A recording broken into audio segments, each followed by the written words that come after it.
Hello. तो कैसे हैं आप सब। Welcome back to my channel. मैं सोनी, आपकी GL storyteller and writer. So बिना किसी देरी के आते हैं सीधा स्टोरी पे।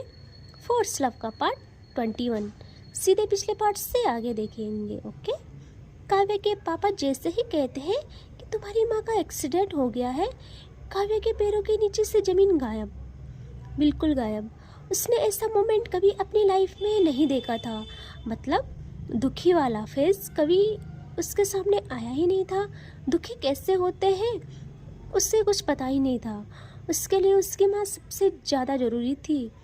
उसकी माँ ने कभी उसके चेहरे से स्माइल जाने नहीं दी। काव्या कभी नहीं रोई थी ज़िंदगी में। आज उसकी आँख लाल हो गई थी। उसके मुंह से कुछ शब्द नहीं निकलते हैं। वो बिना कुछ कहे भागती है घर से बाहर की तरफ। यहाँ उसके पापा उसके पीछे भागते हैं। वो जल्दी से जाती है पार्किंग की तरफ। वहाँ उनका ड्राइवर कार पार्क कर रहा था। वो जल्दी से वहाँ जाती है और एक झटके में कार का डोर ओपन करती है और वो ड्राइवर डर के मारे कार से उतरता है। उससे लगता है कि उसने कुछ गलती तो नहीं की क्या। यहाँ काव्या उससे साइड करते हुए कार में बैठती है और दूसरी साइड से उसके पापा। अब काव्या के हाथ कांपने लगते हैं बहुत ज़्यादा। उसके पापा की हालत भी बहुत ख़राब थी। यहाँ काव्या जो कार भगाती है, आज उसका मन बिल्कुल अशांत हो चुका था। उसके मन में कितना दर्द था, उसका दिल कितना कुछ झेल गया था, उसका अंदाज़ा तक नहीं लगा सकते हैं। वो बस इतना कहती है, पापा कौन सा हॉस्पिटल है। उसके पापा बता देते हैं। अब जो तूफ़ान बनाती है वो कार को। एंड अब कुछ टाइम बाद पहुंचते हैं ये लोग हॉस्पिटल, जहां काव्या कार पार्क भी नहीं करती है। वो गेट पे ही लगा के उतरती है कार से और जाने लगती है अंदर। एंड वो भाग कर जाती है अंदर और रिसेप्शन पे जाके पूछती है। वो बताते हैं। एंड अब पहुंचती है वो ओटी रूम के बाहर। उसके पीछे पीछे उसके पापा भी आ जाते हैं वहाँ। काव्या के पापा काव्या के साथ बात करना चाहते थे, बट काव्या बिल्कुल कोई जवाब नहीं देती। वो बस बिल्कुल खामोश थी, बिल्कुल खामोश। यहाँ बात तो हवा की तरह फैल जाती है, ब्रेकिंग न्यूज़ बन जाती है।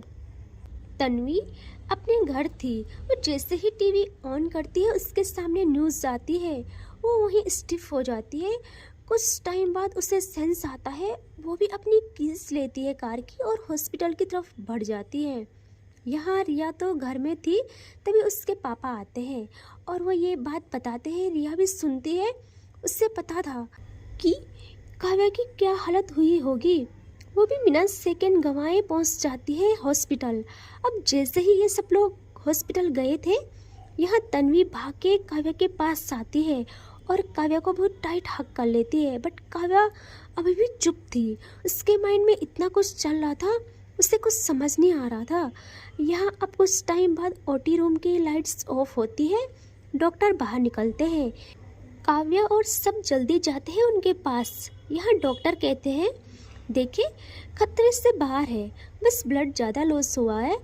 टाइम से आ गए थे हॉस्पिटल, वरना कुछ गलत हो जाता। तो सब ठीक है, उनको कुछ टाइम बाद होश आ जाएगा और 1-2 मंथ उनको रेस्ट की और केयर की ज़रूरत पड़ेगी। तो आप लोग ध्यान रखिएगा। यहाँ सब अब थोड़ा सा शांत रहते हैं, क्योंकि ये सबकी जान में जान आती है ये सुन के। अब देखती है काव्या सबको। उसके पापा तो गले लगा लेते हैं काव्या को। यहाँ काव्या कहती है, पापा आप यहीं रुके, माँ का ख्याल रखिएगा, मैं 1 घंटे में आती हूँ। यहाँ वो कहते हैं, बेटा आप कहाँ जा रहे हो, ऐसे कैसे जाओगे। वो कहती है, पापा आप माँ के पास रहिए, मैं 1 घंटे में आ जाऊँगी। यहाँ तन्वी कहती है, काव्या कहाँ जा रही है इससे यार। तो वो कहती है, तन्वी मैं आ जाऊँगी। तन्वी को पता था अभी काव्या को अकेले भेजना सही नहीं है। वो कहती है, अगर इतना ही ज़रूरी है तो मैं भी आ रही हूँ, चल साथ में जाएंगे। रिया कहती है, मैं भी आती हूँ। तो तन्वी कहती है, रिया तुम यहीं रुको, क्या पता कुछ नीड हो अंकल को, तो रुको तुम, हम आते हैं। एंड अब ये लोग आते हैं बाहर और कार में बैठते हैं।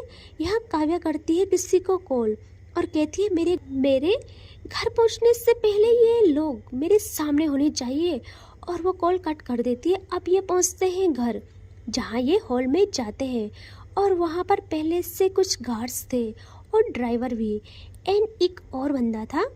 यहाँ काव्या डायरेक्ट आके सोफे पे बैठती है। उसके आंखों में खून था, आग थी। वो अब देखती है सामने जहाँ सब लोग लाइन से खड़े थे। काव्या अब कहती है गार्ड्स को, तुम लोग कहाँ थे उस टाइम? वो कहते हैं मैम हम तो मंदिर के बाहर थे, बड़ी मैम ने ही मना किया था क्योंकि मंदिर के अंदर गन्स अलाउड नहीं थी। एंड जब वो बाहर आई तब तो सब ठीक था। फिर ड्राइवर कहता है मैम मैं कार पार्किंग से निकालने के लिए गया, यहाँ मैम तो गरीबों में कुछ बांटने के लिए जा रही थी मेन रोड की तरफ। और फिर वो गार्ड्स कहते हैं मैम हम तो सिर्फ 2 ही गार्ड्स थे और हमारे हाथों में सामान भी था, मैम ने ही भेजा था हमें सामान लेने के लिए। पता नहीं एक कार अचानक से आई एंड मैम को हिट कर गई। वक्त रहते हमने प्रोटेक्ट करने की पूरी कोशिश की, वरना बहुत गलत हो जाता। पूरी तरह कार टकरा नहीं पाई। यहाँ काव्या को इतना गुस्सा आता है, वो बहुत तेज हाथ मारती है सामने टेबल पे। तन्वी समझ जाती है कि काव्या ज़्यादा गुस्सा करेगी। अब वो उनको कहती है तुम लोगों को इतनी अक्ल नहीं है, एक सामान पकड़ता एक तो नज़र रखता ना, किसी काम के नहीं हो तुम सब। अगर आंटी को कुछ हो जाता तो तुम लोग भी अभी सांस लेना बंद कर दिए होते। और वहाँ पे एक और था। तन्वी उससे कहती है तुमने क्या पता लगाया किसने किया है ये सब? उससे लगता है अपनी जान प्यारी नहीं है। यहाँ वो कहता है मैम मैंने पता किया और कुछ बातें और पता करनी है। जो वो कार चला रहा था उसने सरेंडर कर लिया है। कहता है कि मैंने ऐसे ही दुश्मनी के चलते मारने का ट्राई किया और तभी वो जेल में है। यहाँ काव्या की एक जोरदार आवाज़ होती है। वो कहती है झूठ, सब झूठ, उसने नहीं किया, उससे करवाया गया है। मुझे कल तक सारी डिटेल्स चाहिए वरना तुम सबको इसका जवाब देना पड़ेगा और उसको जेल से निकालो किसी भी कीमत पे। उससे मेरे सामने लाना कल तक का टाइम है तुम लोगों के पास। वो लोग भी डर जाते हैं और वो लोग हाँ के वहाँ से चले जाते हैं। यहाँ तन्वी काव्या के शोल्डर पे हाथ रखती है, उससे काम करती है, लेकिन उससे तो शांति तभी मिलती जब वो सब पता कर लेती। अब आते हैं थोड़ा फ्लैशबैक में। जब अंश को पता चला था कि काव्या की माँ ने अंश के पापा को किडनैप किया और धमकी दी, एक तो हार की बेइज्जती, ऊपर से ये सब, इंसान गुस्से में क्या कर जाता है कुछ पता नहीं चलता। वो जब कार में था तो वो कॉल करता है किसी को।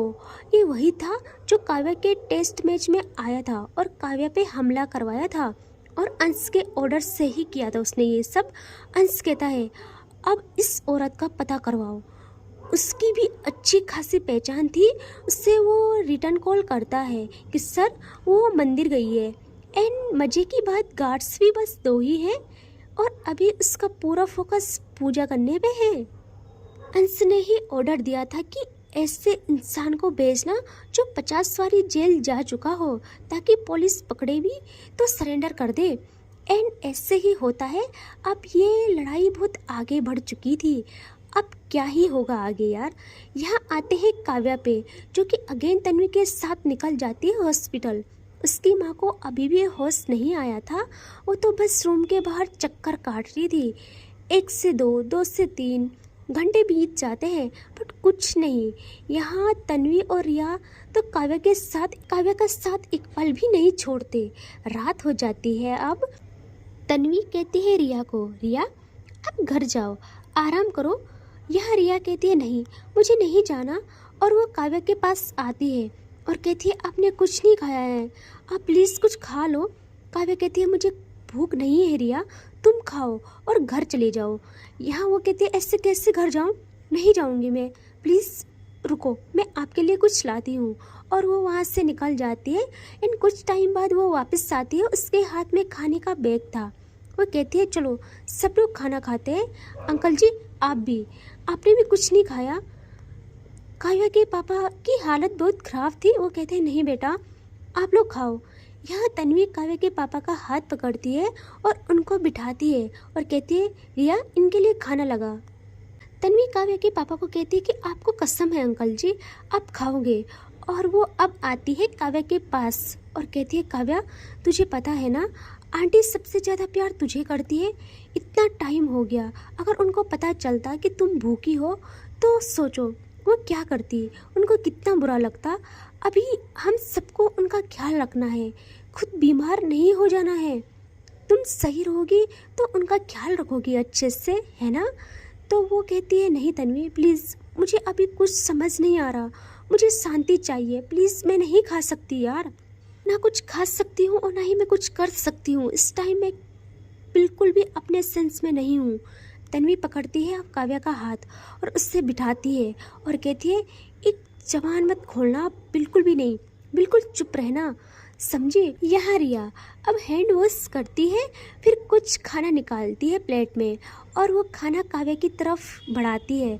उसका मन तो था वो खुद से खिलाए, लेकिन उससे काव्या का पता था काव्या कभी ये सब पसंद नहीं करेगी।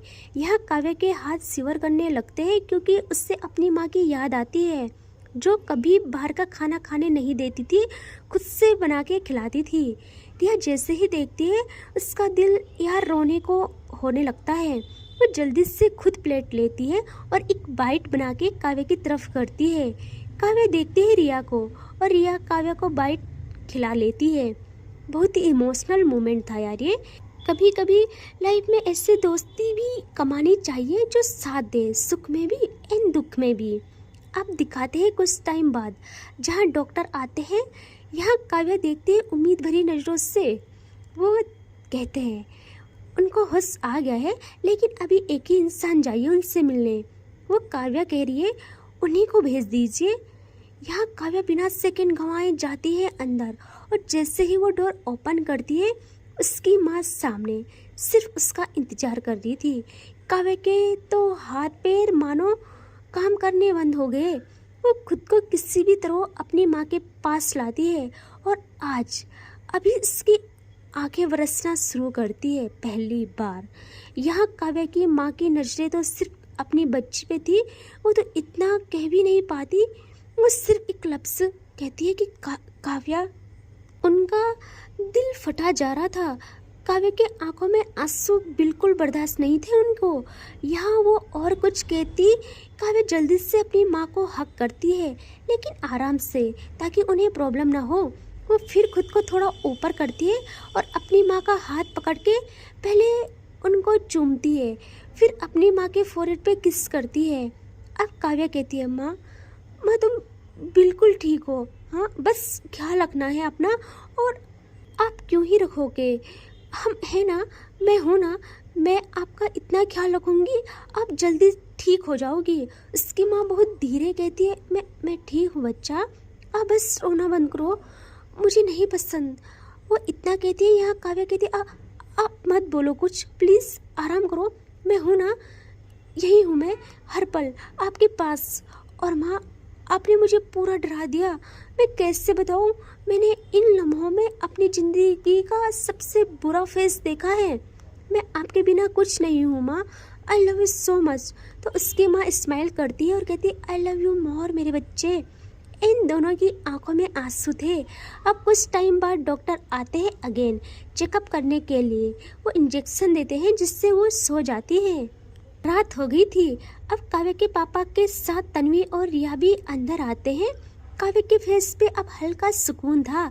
यहाँ तन्वी कहती है, ठीक है ना सब, तो वो हाँ में सर हिलाती है। यहाँ काव्या के पापा अब बैठते हैं अपनी बीवी के बगल चेयर लगा के, और वो भी उनका हाथ होल्ड करके आंसू गिराते हैं अपने। यहाँ काव्या अपने पापा के पास आती है और कहती है, ओ पापा अब सब ठीक है, ओके, आप ज़्यादा परेशान मत होइए। उस रूम में एक एक्स्ट्रा बेड था और 2 काउच थे। यहाँ सब इनको सोने का डिसाइड करना था, तो ये लोग वहीं काउच पे बैठते हैं। तो काव्या कहती है, तन्वी कैसे सोओगे यार, आप लोगों को तो तकलीफ़ होगी, घर चले जाओ। दोनों एक साथ कहती है, नहीं बिल्कुल नहीं, हम यहीं रुकेंगे। काव्या कहती है, स्माइल करती है, उससे पता था ये लोग नहीं जाएंगे, ये ऐसे ही एडजस्ट करके वहीं सो जाते हैं। अब होती है सुबह, जहाँ सब लोग साथ में थे। तभी काव्या के पापा को कॉल आती है किसी की। वो कॉल उठाते हैं और जैसे ही बात करते हैं वो कहते हैं मैं नहीं आ सकता, अभी तुम लोग इतना नहीं संभाल सकते क्या? तुमको पता है ना मैं हॉस्पिटल में हूँ। यहाँ वो कहते हैं जी सर, लेकिन हम नहीं संभाल पा रहे, यहाँ सब प्रॉब्लम हो जाएगी, प्लीज़ आ जाइए। वो लोग कॉन्टेक्ट कैंसिल कर रहे हैं। काव्या के पापा परेशान कि अब क्या होगा। वो कहते हैं ठीक है मैं आता हूँ। यहाँ काव्या सुनती है और कहती है पापा क्या हुआ? वो कहती है कुछ नहीं बेटा, मैं आता हूँ, ऑफिस में काम आ गया है, अपनी माँ का ख्याल रखना। काव्या की माँ अभी भी सोई थी। यहाँ काव्या कहती है पापा मैंने पूछा क्या हुआ, तो वो उसको बताते हैं। यहाँ काव्या कहती है पापा आप माँ के पास रुको प्लीज़, मैं जाती हूँ। वो कहते हैं बेटा आप अभी बच्चे हो, आपको नहीं पता इन सब के बारे में। काव्या कहती है पापा इतना ट्रस्ट रखो, बस एक बार, बस फर्स्ट एंड लास्ट बार चांस दे दो, प्लीज़ मुझे बस लास्ट चांस दे दो, मैं जाती हूँ।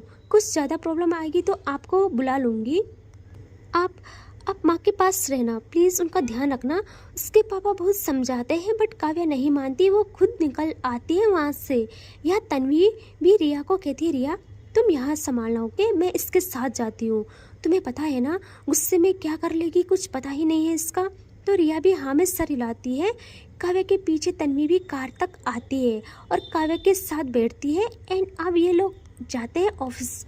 आज पहली बार काव्या ऑफिस गई थी, उसको सब जानते थे। जैसे ही उसकी एंट्री होती है सारा स्टाफ अपनी जगह से खड़े उठते हैं, उसका वेलकम करते हैं। काव्या के पीछे पीछे काव्या के डेट का असिस्टेंट भी आता है। यहाँ काव्या कहती है सब लोगों को मीटिंग रूम में बुलाओ। एंड अब कुछ टाइम बाद दिखता है मीटिंग रूम, जहाँ काव्या अब कहते हैं अब बताओ कौन सा कॉन्ट्रैक्ट किसने और क्यों कैंसिल किया। यहाँ वो कहते हैं मैम मिस्टर कपूर ने कैंसिल किया है क्योंकि जिस प्रोजेक्ट पे हम काम कर रहे थे सेम ऐसा ही उनके पास किसी ने भेजा है, शायद किसी ने चोरी कर लिया है। यहाँ काव्या खुद को कंट्रोल करके कहती है अच्छा प्रोजेक्ट चोरी हो गया और तुम लोगों को कुछ पता ही नहीं है। पॉलिसी तो ये कहती है कि जब तक कंप्लीट ना हो जाए तब तक डिटेल्स किसी को ना देनी चाहिए। तो किसने चोरी कर लिया? तुम लोगों में से ही होगा कोई।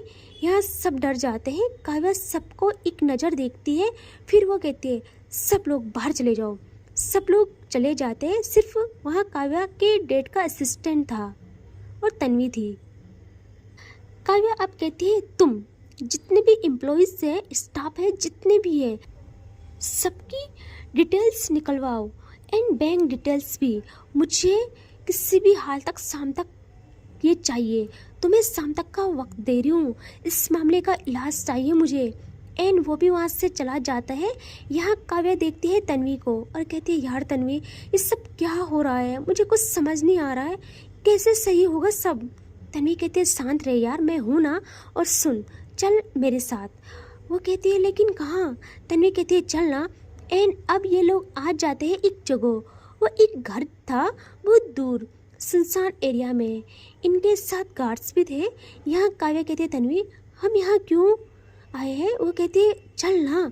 एंड अब ये लोग आते हैं उस घर के अंदर एंड हॉल में आते हैं जहाँ एक चेयर पे एक इंसान बंधा था, उसके आगे पीछे गार्ड्स थे बहुत सारे।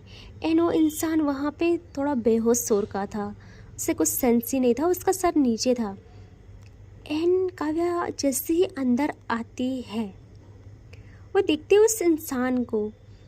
एंड इससे आगे देखेंगे हम नेक्स्ट पार्ट में। ठीक है, टेक केयर, बाय बाय।